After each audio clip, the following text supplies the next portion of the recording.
नमस्कार दोस्तों, मैं राजेश चौहान आपका हार्दिक स्वागत करता हूं आपके ही अपने चैनल राजेश क्लासेस में। ये कहानी दो ऐसी माँओं की है जो एक ही बच्चे पर दावा करती है कि यह मेरा बच्चा है। फिर वो राजा के पास न्याय मांगने जाती हैं और राजा अपनी बुद्धिमानी से बच्चे की असली माँ को कैसे पहचान कर उसका बच्चा उसे सौंप देता है, ये कहानी में हम आगे जानेंगे। लेकिन आज की क्लास में ग्रामर और इंग्लिश के किसी भी लेटर का शुद्ध उच्चारण क्या होता है और उसके क्या नियम होते हैं, उसके बारे में कारण सहित जानेंगे। यकीन मानिए आपको बड़ा मजा आएगा। मजाक मजाक में ग्रामर के पेचीदा नियमों को बड़ी ही आसानी से इस अंदाज में समझाऊंगा कि आप भूलना भी चाहेंगे तो नहीं भूल पाएंगे। इसलिए आप मेरे साथ वीडियो में अंत तक बने रहिए। कहानी पसंद आती है तो एक लाइक जरूर कर दीजिएगा, और अगर आप मेरे चैनल पर नए हैं और बुद्धि ज्ञान जानकारी के मामले में हमेशा दूसरों से 2 कदम आगे रहना चाहते हैं तो चैनल को सब्सक्राइब करके रख ही लें, आप घाटे में नहीं रहेंगे। तो आपका ज़्यादा समय न लेते हुए चलिए आज की इस बेहद रोचक कहानी को शुरू करते हैं। तो आज की कहानी का शीर्षक है द वाइज डिसीजन। वाइज मतलब होता है बुद्धिमान, ज्ञानपूर्ण, ढंग भी होता है वाइज मतलब, और डिसीजन मतलब फैसला, निर्णय, यानी कि ज्ञानपूर्ण निर्णय, बुद्धिमानी भरा निर्णय। यहाँ पे जो है ना, इसको हम ज उच्चारित करें ना, यस लिखा हुआ है तो यस को हम ज उच्चारित। क्या नियम है इसका कि जब भी यस के तुरंत पहले कोई वाउल साउंड हो या सेमी वाउल साउंड हो तो वहां पे यस को ज उच्चारित करते हैं ना। जैसे इज में भी ज बोलते हैं, आई यस, उसके पहले आई लगा होता है। और इसी तरह बहुत सारे एज, एस से एज बोलते हैं, एस नहीं बोलते हैं क्योंकि वाउल साउंड है। तो यहाँ पे भी इसके पहले एक वाउल साउंड है, आई है ना, वाउल है, ए ई आई ओ यू, तो इसलिए इसको ज पढ़ रहे हैं। और डिसीजन में भी यहाँ ज पढ़ रहे हैं, क्योंकि वैसे तो सामान्य रूप से SION से सन पढ़ा जाता है, लेकिन वही नियम है कि उसके पहले अगर कोई वाउल साउंड हो तो वहाँ पे ज उच्चारित होता है, और कॉन्सोनेंट साउंड हो तो स ही उच्चारित होता। ठीक, समझ में आ गया।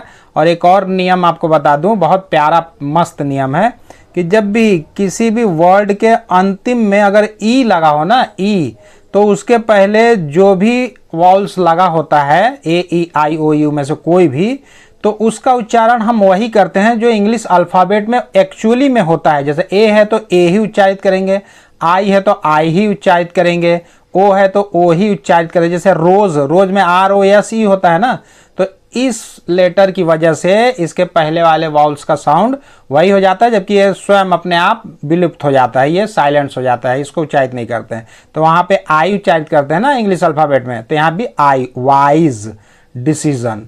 ठीक, समझ में आ गया। कहानी में आगे बढ़ते हैं। अ लॉन्ग टाइम एगो, बहुत समय पहले।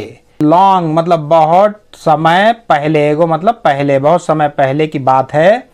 There was a wise and good king called Solomon।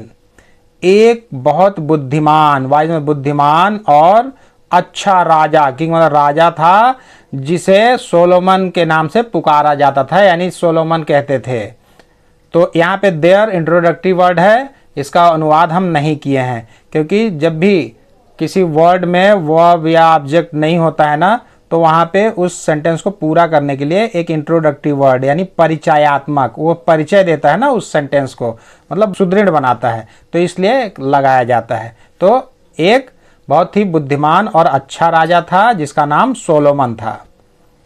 He was famous all over for his wisdom.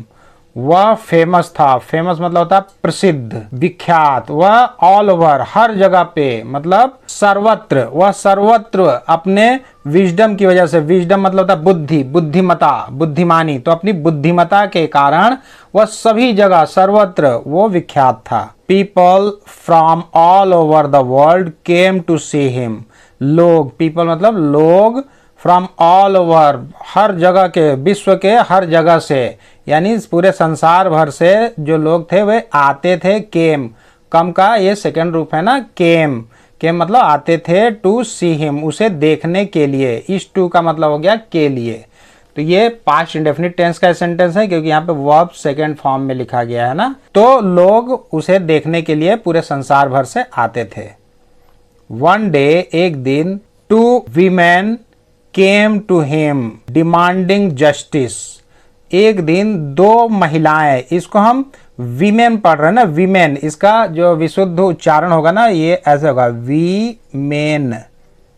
ठीक, तो दो महिलाएं आई टू हिम, उसके पास, डिमांडिंग, डिमांड मतलब होता है मांग करना, तो वह मांग करते हुए न्याय की, जस्टिस मतलब होता है न्याय, तो वह न्याय की मांग करते हुए उस राजा के पास आई, दो महिलाएं। King Solomon asked what is the matter, राजा सोलोमन राजा पूछा, आस्क्ड, आस्क्ड मतलब पूछना, पूछा। ये जो डी को टी उच्चारित कर रहे हैं ना, क्योंकि एक नियम है कि फ स च प क ऐसे अक्षरों से अगर कोई शब्द का अंत होता है तो उसके बाद जो ईडी लगता है ना उसको ट उच्चारित करते हैं। तो asked what is the matter, क्या मामला है, मैटर मतलब होता है मामला, बात, विषय, मुद्दा, कुछ भी बोल सकते हैं। तो क्या मुद्दा है, क्या बात है, यहाँ पे हम ड उच्चारित किए, ध्यान दिया आपने, क्योंकि एक नियम ऐसा है ना कि जब भी दो वाउल्स के बीच में टी अथवा डबल टी लगा हो ना तो वो टी को है ना हम हिंदी में ड उच्चारित करते हैं, मैडर, क्योंकि अमेरिकन एक्सेंट में ऐसे ही बोलता है। जैसे वाटर है ना तो दो वाउल्स के बीच में टी है वाटर में, तो वाटर, वाटर, मोडर, ये सब बोला जाता है ना, तो मैडर। तो आप अमेरिकन एक्सेंट में बोलते हैं तो मैडर पढ़ेंगे, वरना मैटर ही पढ़ सकते हैं। तो बोलता है क्या मामला है। द फर्स्ट वुमन रिप्लाइड, पहली महिला ने उत्तर दिया, जवाब दिया। अब ये जो है ना इसको वीमेन पढ़े थे ना, लेकिन इसको वुमन पढ़ेंगे, वुमन, इसको वुमन ऐसा उच्चारित करेंगे ना। तो पहली महिला जो थी उसने उत्तर दिया। अब यहाँ पे जो है ना फर्स्ट आधा र उच्चारित किए हैं, क्योंकि एक नियम ये भी है, इसको भी ध्यान रखिए कि आर से पहले अगर कोई वाउल साउंड है ना तो आर या तो उच्चारित ही नहीं होता है या बहुत कम, आधा उच्चारित होता है। ठीक, ये भी याद रखिएगा। तो पहली महिला ने उत्तर दिया, आई am the mother of this baby but this woman says she is it's mother, मैं इसकी माँ हूँ, वो बोल रही है मैं इसकी माँ हूँ, इस बच्चे की, बेबी, बेबी मतलब होता है बच्चा, मैं इस बच्चे की माँ हूँ, लेकिन यह महिला, दिस वुमन, यह महिला कहती है, सेज लगा ना, यहाँ पे भी ज पढ़ रहे हैं क्योंकि ये सेमी वाउल्स, वाई को सेमी वाउल्स कहा जाता है ना, तो उसके बाद जो एस लगाता है तो सेज। ये जब भी वर्ब में यस या यस देखेंगे ना तो इसका मतलब ये जो है ना प्रेजेंट इंडेफिनिट टेंस का सेंटेंस बन गया, क्योंकि प्रेजेंट इंडेफिनिट टेंस में जो हेल्पिंग वर्ब डू डज है ना वो पॉजिटिव सेंटेंस में नहीं लगता है। उसके बदले में अगर एक वचन करता है, सिंगुलर नंबर में सब्जेक्ट है, तो उसके बाद जो वर्ब है ना उसके बाद यस या यस जुड़ जाता है। और अगर प्लूरल नंबर है, आई वी यू दे बहुवचन, तो सेज नहीं होता, से होता, सिर्फ यस नहीं जुड़ता, ये चीज़ ध्यान रखिएगा। तो कहती है, ता है, ते है, ती है, ये प्रेजेंट इंडेफिनिट टेंस की पहचान होती है ना। तो बोलता है लेकिन ये महिला कहती है कि वह इसकी माँ है, वो बोल रही है कि मैं इसकी माँ हूँ, लेकिन दूसरी वाली बोल रही है कि यह उसकी माँ है। द सेकेंड वुमन सैड, दूसरी महिला बोली, ओ किंग, हे राजन, I am the baby's mother, मैं इस बच्चे की माँ हूँ। अपोस्ट्रोफी के बाद एस लगा है ना, इसलिए हम इसको का, के, की पढ़ते हैं ना, बच्चे की माँ हूँ, मैं बच्चे की माँ हूँ। यहाँ पे सेज, यहाँ पे अपोस्ट्रोफी नहीं है ना, तो इसलिए वो प्रेजेंट इंडेफिनिट टेंस का ये वाक्य है, और ये जो है ना ये का, के, की से जोड़ेंगे, मैं इस बच्चे की माँ हूँ। द फर्स्ट वुमन सैड, फिर वो पहली महिला बोली, ओ किंग, हे राजन, बिलीव हर नॉट, इस पर विश्वास मत करो। हर मतलब उस पर या उसका, औरतों के लिए जब संबोधित करते हैं ना किसी महिला को, या तो हर लगता है, और पुरुष रहता है तो हिज लगता है। तो बिलीव, बिलीव मतलब होता है विश्वास, उस पर विश्वास मत करो। सी इज नॉट द मदर, महिला बोली कि वह माँ नहीं है, उस पर विश्वास मत करना उसकी बातों पर। आई am the mother of the baby, मैं इस बच्चे की माँ हूँ, वह बोल रही है। नाउ, अब king Solomon was in a fix, अब जो है किंग सोलोमन, राजा सोलोमन असमंजस में पड़ गया। फिक्स, फिक्स मतलब होता है असमंजस, परेशानी। फिक्स मतलब जमाना भी होता है, स्थिर करना भी होता है, नहीं बोलता फिक्स कर दो, यानी हल कर दो या जमा दो या उस चीज को वहीं पे स्थिर कर दो, तो वो भी होता है, लेकिन यहाँ पे फिक्स मतलब असमंजस। अब राजा असमंजस में था।